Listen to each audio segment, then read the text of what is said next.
Bora mergulhar numa coisa que literalmente sustenta o nosso mundo. A física, sabe? Não é só uma matéria da escola, não. Ela é o sistema operacional da nossa realidade.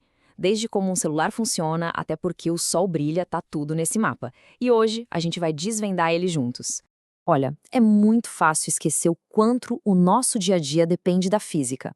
Mas vamos fazer um exercício rápido, bem direto ao ponto. Imaginar o mundo sem ela. A gente não teria GPS, por exemplo, que depende de teorias da relatividade que, vamos combinar, desafiam o nosso senso comum. Não existiria celular, que é basicamente um pequeno milagre da física quântica e do eletromagnetismo funcionando na palma da mão. E claro, nem internet, que precisa de sinais invisíveis viajando pelo planeta na velocidade da luz. Pois é, física não é só teoria. É a base de tudo que a gente chama de moderno. Beleza, vamos começar pelo que é mais familiar pra gente. A física clássica. Ela é um manual de regras do mundo que a gente consegue ver, tocar e sentir. É a física do nosso cotidiano. A mecânica é o alicerce de tudo. Ela estuda o movimento. E isso vale para uma bola sendo chutada ou para um planeta girando em volta de uma estrela. O ponto central aqui é entender por que as coisas se movem em primeiro lugar. Essa pergunta, que parece tão simples, é o coração da mecânica. É ela que nos leva para conceitos como força, inércia, aceleração, tudo que explica como e por que o universo não fica parado. Agora, vamos falar de energia. A termologia é a parte que explica o que é calor e como ele se espalha por aí. Ela está por trás do funcionamento de um motor de carro e até do clima do nosso planeta. O que está acontecendo ali no nível das moléculas quando a gente esquenta a água? A termologia nos dá essa resposta e transforma uma coisa super comum numa verdadeira dança de átomos de energia. Essa área aqui estuda como a energia viaja através de ondas. O som que a gente ouve, as cores que a gente vê, tudo isso é descrito pela ondulatória e pela ótica. O ato de enxergar é um processo físico inacreditável. A luz bate nos objetos, entra nos nossos olhos e vira um sinal elétrico para o cérebro. A óptica permite não só entender, mas até corrigir esse processo. É sensacional. Certo, agora a gente sobe de nível. Vamos deixar o mundo visível para trás e entrar no reino do eletromagnetismo. São aquelas forças que a gente não vê, mas que, literalmente, movem o mundo moderno. O interessante aqui é que todos esses fenômenos são invisíveis. A gente não vê a corrente elétrica passando no fio, o campo magnético girando o motor ou as ondas de Wi-Fi. E mesmo assim, a nossa civilização inteira depende dessas forças para funcionar. É quase uma mágica silenciosa da tecnologia.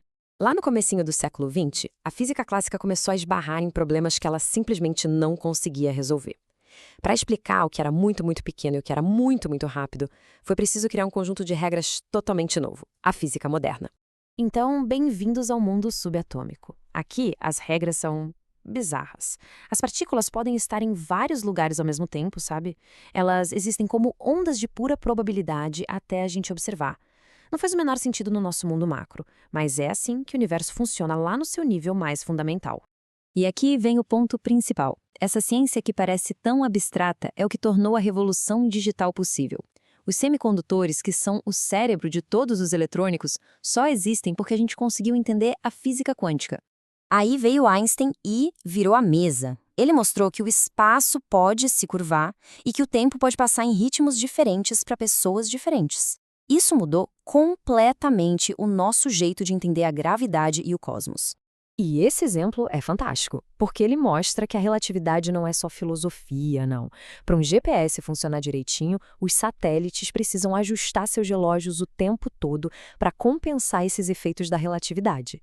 Sem essa correção, o erro seria de quilômetros em poucas horas. Mas a física não é só um monte de equação e teoria, né? Ela é uma construção humana, feita por pessoas curiosas, persistentes e muitas vezes geniais. Na física, existem basicamente dois perfis que trabalham juntos. De um lado, o físico teórico, tipo o Einstein, que imagina como o universo poderia funcionar usando matemática e lógica.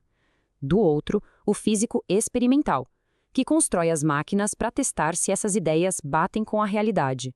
Um imagina, o outro comprova. Juntos, eles constroem a ciência.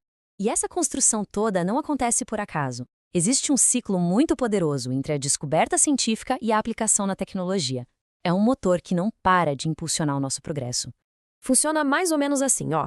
Tudo começa com uma descoberta científica, que mostra um novo princípio da natureza.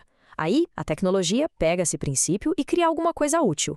Só que essa nova tecnologia acaba gerando novos problemas e desafios, o que, por sua vez, inspira mais pesquisa científica e aí o ciclo recomeça, sempre num nível mais avançado. Um exemplo perfeito disso é o efeito fotoelétrico. Foi explicado pelo Einstein, é um princípio da física quântica sobre como a luz consegue arrancar elétrons de um material. A tecnologia aplicou essa ideia para criar os painéis solares. E agora, a busca por energia limpa está empurrando novas pesquisas para criar materiais ainda melhores, fechando o ciclo. E no final das contas, apesar de todas essas divisões que a gente cria, clássica, moderna, teórica, experimental, é muito importante lembrar disso. A natureza não liga para as nossas categorias. Ela é um todo unificado, e cada área da física é só uma lente diferente que a gente usa para olhar a mesma realidade magnífica. Então, hoje a gente viu o mapa geral da física, as suas grandes áreas e como tudo isso se conecta para construir o nosso mundo. Mas ter o mapa é uma coisa. Saber ler a língua desse mapa, que é a língua da matemática, das grandezas, das medidas, é o que realmente permite navegar por ele. E é para lá que a gente vai agora.